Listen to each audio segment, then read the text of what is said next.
یہ وہ کلونیلزم کا جو سیلاب آیا تھا کہ میں نے ان کو ملوکیت کا، کلونیلزم کا خواب دکھایا کہ پوری دنیا کے اندر یہ پھیل گئے اور من کل حدب ینسلون کسی کیفیت کے اندر جو ہے وہ چلے آئے اور انہوں نے پوری دنیا کے اندر جو ہے اپنے استعمار کی بساط بچھا دی۔ میں نے توڑا مسجد و دیر و کلیسا کا فسون۔ اس کلونیلزم کے ساتھ جو چیز آئی ہے وہ سیکولرزم ہے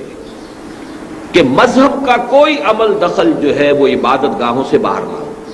وہ جو میں کئی تقریروں میں بیان کر چکا ہوں کہ خدا کو گویا کہ پابند کر دیا گیا، محصور کر دیا گیا، قید کر دیا گیا، اسیر کر دیا گیا عبادت گاہوں۔ وہ خدا کا جو بھی تصور ہو، اللہ ہے تو رہے مسجد میں، اور کوئی رام ہے یا پرماتما ہے، کوئی اور ہے تو رہے مندر میں، کوئی دیوتا ہے تو وہاں رہے اور کوئی اور ہے تو کہیں رہے، لیکن یہ کہ اس سے باہر نہ مارکیٹ اور منڈی سے کوئی سروکار، نہ پارلیمنٹ اور عدالت سے کوئی سروکار، نہ انتظامیہ سے کوئی سروکار۔ تو میں نے توڑا مسجد و دیر و کلیسا کا فسون، اس کا جو ہولڈ تھا۔ میں نے ناداروں کو سکھلایا سبق تقدیر کا۔ نادار، کاشتکار، تقدیر، تنبے تقدیر، جاگیردار جو چاہے کر جائے،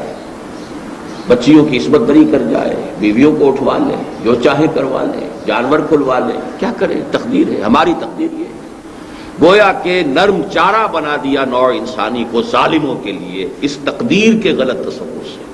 میں نے ناداروں کو سکھلایا سبق تقدیر کا، اور میں نے منعم کو یا منعم کو دیا سرمایہ داری کا جنون۔ یہ منعم انعام سے بنے گا اس میں فاعل، نعمت دینے والا، یعنی فرض کیجئے کوئی شخص پہلے خیرات کر رہا تھا، صدقہ کر رہا تھا، لوگوں میں بانٹ رہا تھا دولت، تو میں نے اس کو یہ سبق پڑھایا، یہ پٹی پڑھائی، دولت رکھو اپنے پاس، سنبھال کر رکھو، پاگل ہو گئے ہو، دماغ خراب ہو گیا ہے، جمع کرو اس کو۔ اور منعم بھی ہم اس کو کہہ سکتے ہیں جس کو اللہ نے نعمت دی ہو، وہ اس میں مفعول ہو جائے گا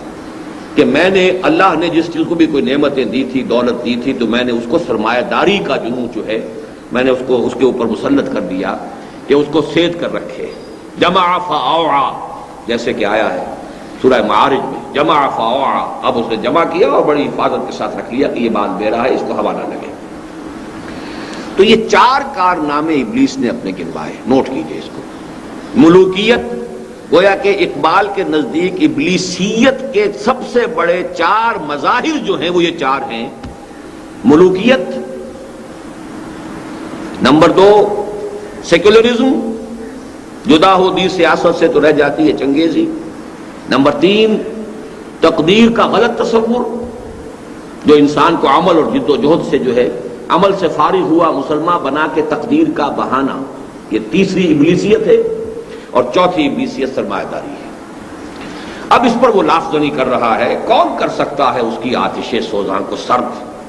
اب خطرہ محسوس کر رہا ہے کہ اب یہ بساط الٹنے والی ہے۔ یہاں وہ نوٹ کیجئے اقبال نے جو ایک اور جگہ پر جو 2 اشعار کہے ہیں کہ دنیا کو ہے پھر مار کے روح و بدن پیش، تہذیب نے پھر اپنے درندوں کو ابھارا، اللہ کو پامر دیے مومن پہ بھروسہ، ابلیس کو یورپ کی مشینوں کا سہارا۔ تو یہ جو ایک کرائسس آنے والا ہے، حق و باطل کی جنگ جو ہے، ستیزہ کار رہا ہے ازل سے تا امروز، چراغ مصطفی سے شرار بولہبی، اس کا آخری ایکٹ آنے والا ہے، آخری سین آنے والا ہے، ڈراپ سین ہونے والا ہے، تو وہ خطرہ بھی محسوس کر رہا ہے، لیکن یہ کہ اپنی لافزنی سے تاکہ ساتھیوں کے دل بیٹھ نہ جائیں۔ آخر یہ کہ انکریج تو کرنا پڑتا ہے، ہمت بھی بنانی پڑتی ہے، گھبراؤ نہیں ہے، چیلنج ہے، بڑا ہے، لیکن فکر نہ کرو کون کر سکتا ہے اس کی آتش سوزاں کو سرد، جس کے ہنگاموں میں ہو ابلیس کا سودے دروں، جس کی شاخیں ہو ہماری آبیاری سے بلند، کون کر سکتا ہے اس نخل کہن کو سرنگوں۔ ان میں کوئی چیز وضاحت طلب نہیں ہے۔ اب پہلا مشیر جو ہے وہ ذرا زبان کھولتا ہے۔ اس میں کیا شک ہے کہ محکم ہے یہ ابلیسی نظام؟ بات صحیح ہے، آپ نے جو فرمایا ہے کہ یہ 4 چیزیں جو ہے یہ بڑا محکم نظام کی حیثیت سے جو پوری نوع انسانی کو جکڑے ہوئے ہیں۔ پختہ تر اس سے ہوئے خوئے غلامی نے عوام، ملوکیت کے مقابلے میں اب غلامی آ رہی ہے، کیونکہ پہلا تو یہی تھا، میں نے دکھلایا فرنگی کو ملوکیت کا خواب۔ نتیجہ یہ ہو چکا ہے کہ اب جو ہے عوام وہ خوئے غلامی میں پختہ ہو چکے ہیں، ان کے اندر وہ ارج ہی نہیں رہی، آزادی کا خیال ہی نہیں رہا۔ جیسے ہم پورے پکے ہو چکے ہیں امریکہ کے گھڑی کی مچھلی، کنٹینمنٹ آف رشیا پالیسی کے بعد اب کنٹینمنٹ آف چائنا پالیسی میں فٹ ہو کر بڑے مطمئن ہیں، اب تو آرام سے گزرتی ہے۔ یہ ساری چیزیں جو بھی کچھ ہو رہی ہے اس لیے کہ آزادی، خود اعتمادی، اپنی عزت، اپنا وقار، اپنی آنکھوں سے اپنا راستہ دیکھ کر اپنے قدموں پر کھڑے ہونا اور چلنا، یہ بالکل دوسری اور شے ہے۔ پختتر اس سے ہوئے غلامی میں عوام، اور یہ اسی مجموعے میں ان کی ایک نظم اور بھی ہے مکالمے کی شکل میں، کہ زمین اور ایک اس کے اندر جو میت دفن ہوئی ہے اس کا مکالمہ ہے، بڑی عجیب نظم ہے۔ اور میں نے یہ میٹرک میں جب میں تھا تو ہمارے ہاں کوئی بڑا ایک فنکشن ہونے والا تھا، کچھ بڑی سرکاری کوئی شخصیت آنے والی تھی، تو میں نے یہ مکالمہ تیار کرایا تھا، خود بھی میں اس میں حصہ لینے والا تھا، لیکن ہیڈ ماسٹر صاحب نے ڈر کے روک دیا کہ یہ بات کرنے کی نہیں، بڑی باغیانہ ہے کہ ایک میت جو ہے وہ قبر میں آئی ہے اور قبر جو ہے فریاد کر رہی ہے کہ کیا بات ہے، میری قبر کے اندر جو ہے، میرے اندر اس وقت جو ہے بڑی تشویش سی میں محسوس کر رہی ہوں۔ تو اس کے بعد یہ معلوم ہو یہ غلام تھا بدماش جو میرے اندر ڈاکے، آہ ظالم تو جہاں میں بندہ محکوم تھا، میں نہ سمجھی تھی کہ ہے کیوں خاک میری تا افسوسناک، یہ میری مٹی میں جو جلن ہو رہی ہے اس وقت تو محکوم تھا۔ اب یہ ظاہر بات ہے انگریزی دور کی بات کر رہا ہوں کہ میں وہ اس وقت وہ تمثیلچہ جو ہے کرنا چاہتا تھا کسی انسپیکشن کے موقع پر۔ اس میں کیا شک ہے کہ محکم ہے یہ ابلیسی نظام، پختتر اس سے ہوئے غلامی میں عوام، ہے ازل سے ان غریبوں کے مقدر میں سجود، ان کی فطرت کا تقاضا ہے نماز بے قیام۔ نماز بے قیام کا کیا مطلب ہے؟ سجود ہی سجود ہے، اس کے اندر جو ہے قیام کی جو ہے وہ لذت ہی نہیں ہے۔ آرزو اول تو پیدا ہو نہیں سکتی کہیں، ہو کہیں پیدا تو مر جاتی ہے یا رہتی ہے خام۔ یہ شعر تو میری تقریروں میں آپ نے بہت سنا ہوگا کہ اول تو یہ کہ اس ماحول میں کوئی امنگ، کوئی ولولہ، کوئی اونچا خیال، کوئی اچھا ارادہ پیدا ہی نہیں ہو سکتا۔ ماحول جو ہے اگر اس کے لیے اس کے آخر زمین کے اندر کوئی رویدگی ہوگی تو کوئی شے پیدا ہوگی، زمین بھی بانجھ، پھر اگر کہیں دو پتیاں کہیں آ بھی گئی ہیں تو فضا میں آکسیجن نہیں ہے تو وہ مرجھا جائے گی۔ لہذا اگر تو اول تو پیدا نہیں ہو سکتی کہ زمین بانجھ ہو چکی ہے، پیدا ہو جائے تو فضا جو ہے ہوا اس کو آکسیجن نہیں دینے کو تیار ہے ہی نہیں اس میں، تو آرزو اول تو پیدا ہو نہیں سکتی کہیں، ہو کہیں پیدا تو مر جاتی ہے یا رہتی ہے خام۔ یہ ہماری سعی پہم کی کرامت ہے کہ آج صوفی و ملا ملوکیت کے بندے ہیں تمام۔ اب مذہب کے یہی دو مذہب رہے، صوفی اسپرچولی اور ملا، اب وہ جو بھی ایک اسکالسٹسزم جس کو کہتے ہیں، علم کلام آگے آ جائے گا اس میں، ان دونوں کے لیے دو علامتیں لی گئی ہیں۔ ایک ملا ہے، اور ملا جو ہے جس زمانے کی یہ بات ہو رہی ہے، ہمارا تو اس وقت جو مولوی ہے وہ کچھ اور اس کی جون بدل چکی ہے، وہ ملا اس طرح کا نہیں رہا۔ ملا کسی زمانے میں بڑا اونچا لفظ تھا، بہت بڑے عالم اور بہت بڑے فلسفی کو ملا کہا جاتا تھا،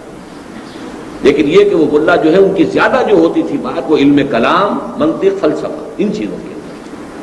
تو ملا اور یہ کہ صوفی،